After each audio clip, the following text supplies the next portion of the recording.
Hi friends, ఎలా ఉన్నారు? Welcome to Govihari channel. మన ఛానల్ అయితే సబ్స్క్రైబ్ చేయండి, మర్చిపోవద్దు. అదేవిధంగా మీ ఫ్రెండ్స్కి, ఫ్యామిలీ మెంబర్స్కి షేర్ చేసి వారి చేత కూడా సబ్స్క్రైబ్ చేయించండి. అదేవిధంగా లైక్ చేయండి. ఇప్పుడు మనం వచ్చేసి నర్రవాడ అనే గ్రామంలో అయితే ఉన్నాము. ఇది వచ్చేసి నర్రవాడలోని ఈ యొక్క వెంగమాంబ ఆలయం దగ్గర ఉన్న ఇదైతే పెద్ద రేకుల షెడ్. ఇక్కడ ఏంటంటే దూర ప్రాంతాల నుంచి ఎవరైనా వచ్చినప్పుడు ఇక్కడ ఉండటానికైతే వీలుగా ఉంటుంది ఈ రేకుల షెడ్లు అయితే.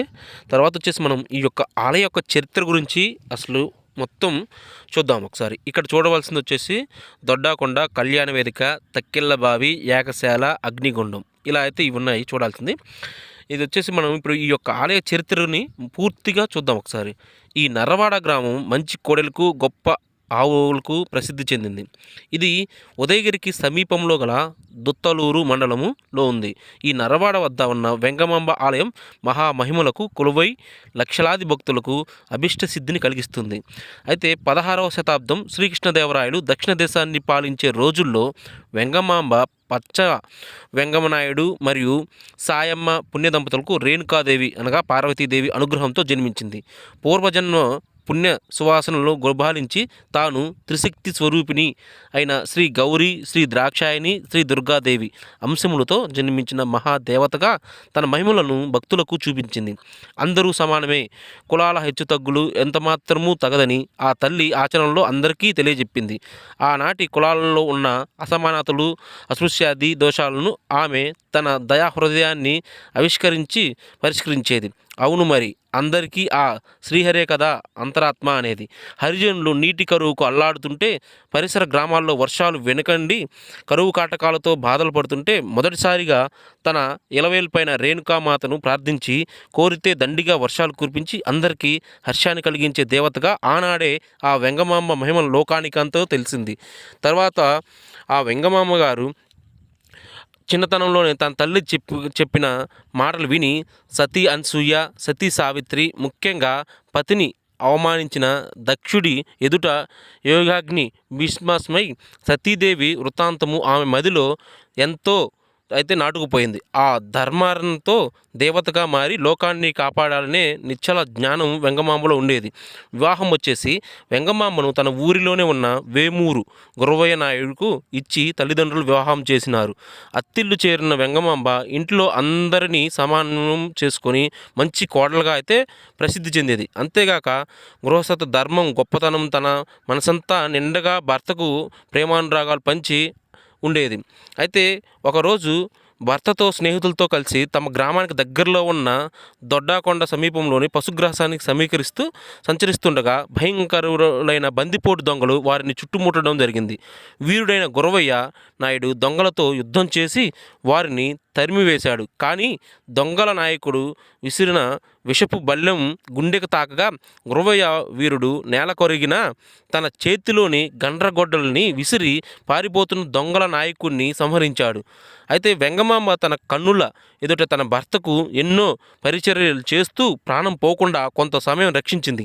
ఇంతలో పరిసర ప్రాంత ప్రజలు ఊరి వారందరూ పరుగున వచ్చి ఇంటికి తెచ్చి వైద్య సేవలు అందించారు. అయినా ప్రాణాలు కాపాడలేమని వైద్యులు చెప్పారు.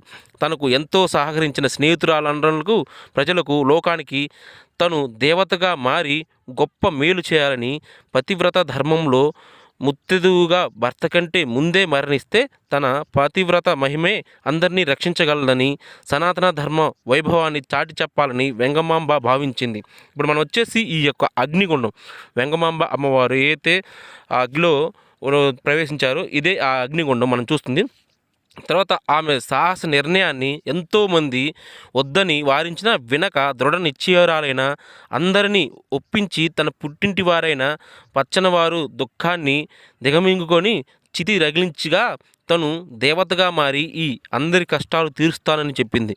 తనను వదలలేక దుఃఖిస్తున్న పెద వెంగమాంబ స్నేహాన్ని మెచ్చుకొని మీ దంపతులు కూడా మా సన్నిధిలో పూజలు అందుకోగలరని ఓదార్చి అందుడైన బావ ముసలయ్య గారిని కూడా నా సన్నిధిలో పూజలు అందుకోగలరని తెలియజేసింది.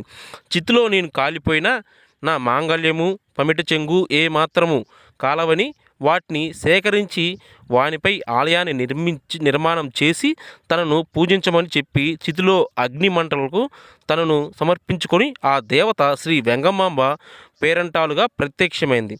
ఇలాగా వెంగమాంబ తల్లి తన భర్త ప్రాణాలతో ఉండగానే అతని కంటే ముందే చితిలో ప్రవేశించింది.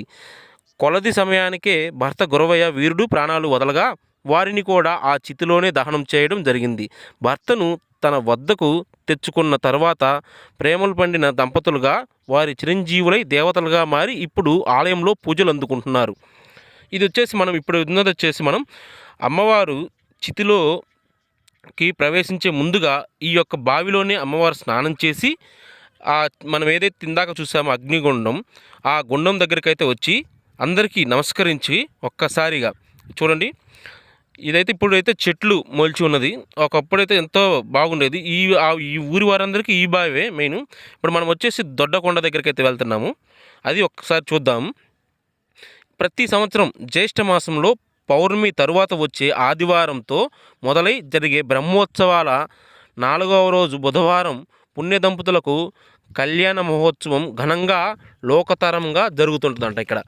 అయితే ఇక్కడ వచ్చేసి ఆమె ఇచ్చిన మాట ప్రకారం ఒకవైపు స్నేహితురాలు పెదవెంగమాంబ దంపతులు, మరొక వైపు బావగారైన అందుడు ముసలయ్య గారు ఇక్కడ భక్తులచే పూజలు అందుకుంటూ ఉంటారు. ఈ విధంగా సనాతన ధర్మాన్ని లోకానికి చాటి భార్యాభర్తల అనురాగం 7 జన్మల దాకా వెల్లివిరియాలని, దాంపత్య బంధం ఎన్నో మహిమలకు అలవాలమని ఆ ధర్మంతోనే నేను భక్తులందరికీ కోరికలు తీరుస్తూ ఈ క్షేత్రంలో ఆత్మరూపంలో చిరంజీవిగా ఉన్నానని అమ్మ ప్రత్యక్షం నిరూపిస్తూ ఉంది. వరవడిన వారికి స్వప్న సాక్షాత్కారాలుగా కలిగి ఉంటుంది. అయితే ఈ ఆలయానికి ముఖ్యంగా వ్యాపారాలు కలిసి రాని వారు కానీ, కుటుంబ సమస్యలతో సతమతమయ్యేవారు, సంతానం లేక బాధపడేవారు, ఆరోగ్య సమస్యలతో దీర్ఘవ్యాధులతో బాధపడేవారు, వివాహాలు కాక బాధపడేవారు, యువకులు ఈ అమ్మవారికి నమస్కరించుకొని మొక్కున్నట్లయితే తప్పక వారి కోరికలు తీరుతాయని ఇక్కడ భక్తుల నమ్మకం. భక్తులు తమ జీవితంలో ఎదురయ్యే ముఖ్య కార్యక్రమాలకు, వ్యాపారాలకు అమ్మవారి హుండీ నుండి తీసిన డబ్బులను అప్పుగా తీసుకొని ఆ కార్యక్రమాలలో మొదటి ఖర్చుగా పెట్టిన ఎడల వారికి సకల శుభం జరుగుతుందని నమ్మకం. దీనికి మనం రాష్ట్రం మరియు ఇతర రాష్ట్రాల్లో విస్తరించిన అమ్మవారి భక్తుల వ్యాపారాలే నిదర్శనం. అలా వ్యాపారాలలో అమ్మ అనుగ్రహాన్ని పొందిన భక్తులు ఈ దేవస్థానంలో లోక కళ్యాణాత్మక కార్యక్రమాలు ఎన్నో చేస్తున్నారు. ప్లీజ్ సబ్స్క్రైబ్ చేయండి మన ఛానల్ని. Thanks for watching.